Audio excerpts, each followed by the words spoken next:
मोदी सरकार का बजट पेश हो गया है। इस मसले पर बात करने के लिए केंद्रीय मंत्री रविशंकर प्रसाद जी। रविशंकर जी, तमाम जो सरकार के लोग कह रहे हैं कि कोविड काल के बाद जो ये बजट आया है बहुत ही साहसिक बजट, आखिर क्यों ये साहसिक बजट आपको लग रहा है? देखिए, साहसिक बजट के दो तीन पहलू हैं। भारत का कोरोना को मैनेज करने का जो पूरा कार्यक्रम रहा वो दुनिया में सबसे प्रभावी रहा। सबसे कम लोग ग्रसित हुए, सबसे कम लोग मरे। आज वही भारत, आज अपना भारत का वैक्सीन न सिर्फ भारतीयों को दे रहा है बल्कि सैकड़ों भी दर्जनों बाहर के देशों को दे रहा है। क्या ब्राज़ील, क्या नेपाल, क्या बांग्लादेश, क्या भूटान, बाकी लोग भी अफ्रीकी देश भी इसकी मांग कर रहे हैं। तो ये भारत का नया विश्वास बना है। तो पहला है कि लोग स्वस्थ रहें, सुरक्षित रहें। तो 64,000 करोड़ रुपए के वो योजना है पूरे मेडिकल इंफ्रास्ट्रक्चर के लिए, कस्बे से लेके पंचायत तक। दूसरा, लोग अच्छा खाना खाएं, न्यूट्रिशन बने। तीसरा, अच्छे जल पिएं, तो लाखों करोड़ की योजना है, जल जीवन के अंतर्गत घोषणा हुई है। और चौथा, आपने देखा होगा कि वायुमंडल ठीक हो तो स्क्रैपिंग पॉलिसी लाई गई है, बाकी लाई गई है। और उसमें पांचवा, 35,000 करोड़ रुपया वैक्सीन कोविड और अधिक विस्तृत हो उसके लिए इंतजाम है। तो ये है स्वस्थ सुरक्षित भारत बने, ये इसका पहला फोकस है।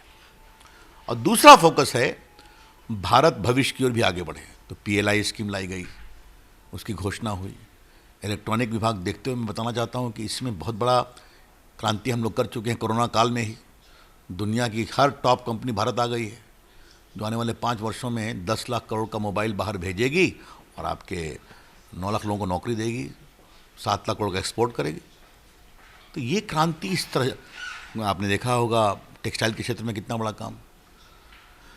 तो पूर्णता में भारत के विकास की चिंता फाइनेंशियल सेक्टर में आपको मैंने बताया, बाकी बताया। तो ये मुझे लगता है कि बहुत ही ऐतिहासिक बजट है। लेकिन सबसे बड़ी बात कि जो आपके ही मंत्रालय की बात करें, जो सेस लगा, कस्टम सेस लगा, उसकी वजह से जो इलेक्ट्रॉनिक सामान है वो महंगा हो जाएगा अब। लेकिन अब उनको हम क्या समझाऊं, आप देख रहे हैं ना कि पहले भारत में सिर्फ 2 मोबाइल फैक्ट्री थी, अब 268 हो गई है। आपके नोएडा में 93 फैक्ट्री आई है। और PLI स्कीम में तो दुनिया की सब कंपनियां भारत में आ गई हैं। तो अब तो भारत आत्मनिर्भर बन रहा है ना। तो हम चाहते हैं भारत जो अभी मोबाइल और एक्सपोर्ट कर रहा है आपका चार्जर वगैरह, तो सब कुछ एक्सपोर्ट करे। आज तो एप्पल कंपनी के बड़े बड़े फ़ोन यहाँ बन रहे हैं, वो भी बाहर जाएं। तो बाहर से रोकने पर वो ड्यूटी जो पहले 0 थी वो है, यहाँ से बाहर जाने पर तो छिट्टी जाए आसमान है। क्योंकि भारत में क्षमता है, भारत में योग्यता है, भारत के लोग योग्य हैं और भारत की सरकार मदद करना चाहती है, उसका असर है। लेकिन जो किसान जो आंदोलनकारी है उनको लग रहा था कि कुछ किसानों के लिए बड़ी बातों का ऐलान होगा, लेकिन उस तरह से चीज़ें नहीं आई, सिर्फ मंडियों को लेकर। एक बात आप समझ लीजिए कि कोरोना काल में किसानों की चिंता की गई कि नहीं की गई। आज के बजट को आप कोरोना काल में जो RBI ने घोषणा किया, जो निर्मला जी ने आत्मनिर्भर भारत घोषणा किया, 27 लाख करोड़ रुपए की घोषणा हुई है, जिसमें ग्रामीण गरीब कल्याण योजना भी है, 80 करोड़ लोगों को खाना खिलाया गया, बाकी लोगों को पेमेंट किया गया। उसी में 1 लाख करोड़ रुपया याद है कि नहीं इंफ्रास्ट्रक्चर के लिए, मखाना बिहार का, लीची, इन सब के लिए हुआ था, वेयर हाउसिंग बनेंगे। तो उस पर इसको देखना चाहिए।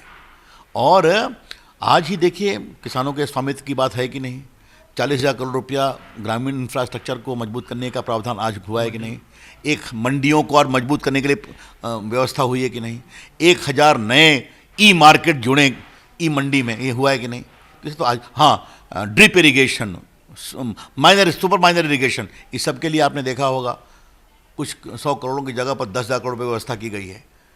और निर्मला जी ने आज एक बात और कह दिया है, MSP में मनमोहन सिंह की सरकार में 13-14 में कितना ज़्यादा धान में और गेहूं में, और आज हम कितना दे रहे हैं, 4 गुना, 5 गुना, 8 गुना, है। तो और ये कब चलता रहेगा, ये हमारा कमिटमेंट है। लेकिन कोई सबसे बड़ी बात की जो इंफ्रास्ट्रक्चर में खर्च हुआ है, कांग्रेस कह रही है कि जो जानबूझ के जो चुनावी राज्य लग रहा है, चुनावी बजट है, चुनावी राज्यों के लिए इंफ्रास्ट्रक्चर में खर्च किया जा रहा है। तो कांग्रेस हमारा समर्थन करेंगे क्या?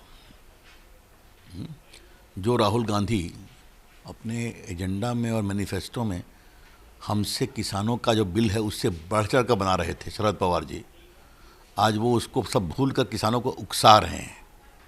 क्या है, तो हमारे बजट की तारीफ करेंगे? छोड़ दीजिए।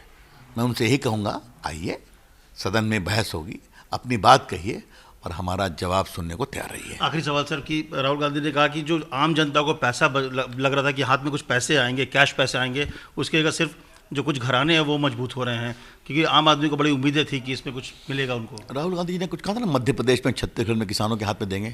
कितना गया, कुछ आपने हिसाब किया? ये तो नहीं करते हैं आप। हमारी सरकार ने देश के 10 करोड़ किसानों को 1,10,000 करोड़ अकाउंट में पहुंचा दिया है। ये कहते हैं हाथ में पैसा देना, और जो राहुल गांधी कहते हैं वो सही में जुमला है, ध्यान रखिए आप। बहुत धन्यवाद। साफ तौर पे केंद्रीय मंत्री रविशंकर ने कहा कि हम जो किया है या हमने जो बात कही है उसके लिए सबसे बेहतर है कि सदन में आए, आप बात करिए, सवाल उठाइए, लेकिन सरकार के सवालों का जो उनका सवाल को उसका जवाब भी सरकार का सुने। कैमरा रफीक के साथ अमित कुमार, दिल्ली, News 24। नमस्कार, मैं हूं मानक गुप्ता। अगर आपको हमारा ये वीडियो पसंद आया हो तो इसे लाइक और शेयर जरूर करें, और हाँ, हमें सब्सक्राइब और फॉलो करना ना भूलें ताकि आप देश और दुनिया की कोई खबर मिस ना करें। तो जुड़े रहिए हमारे साथ और देखते रहिए News 24।